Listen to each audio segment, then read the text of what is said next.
আমি নিশ্চিত ওই শালাই আমার বউ না পলাইছে। আমি প্রথম দিন থেকে সন্দেহ ছিল। এ কাকা, কি হয়েছে? কেটো কাক নিয়ে পলাইছে?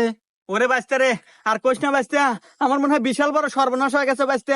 আমিও যে এনজিও থেকে লোন হচ্ছিলাম, ওই শালাই মনে হয় আমার বউ নিয়ে পলাইছে। ওই যে এনজিওর নাম হচ্ছে নিয়া পালাই। কি কি কি কাকা, কি নাম কইলে আবার কও তো? ভাইস্তে, নিয়া পালাই। কাকা আপনার মারা সারা। আচ্ছা, ওই এনজিওর সাহেব কি চিকনে চাকনা উঁচা লম্বা কালো করিয়া? হ্যাঁ ভাইস্তে, তুমি চিনলা কে বইরা? আরে কাকা, আমি এই মাত্র চাষটলে চা খেয়ে বের গেছিলাম, পত্রিকায় দেখি ওর ছবি বেরোছে। ও নাকি বিভিন্ন সময় বিভিন্ন রূপ ধরে অনেক এলাকায় ঢোকে, ঢুকে ব্যবসার কথা কয়া মানুষের বউ পটায়, পটায় বিদেশ পাচার করে দেয়। ইয়ে ভাইস্তে, আমি কি তাহলে বুড়া বয়সে বউটা হারাইলাম? এ সারাবেন নাকি গ্যাসের চুলা, rice cooker, pressure cooker, curry cooker? আমি কিন্তু খুব ভালো সারতে পারি এবং কম টাকায় সেরে দেই।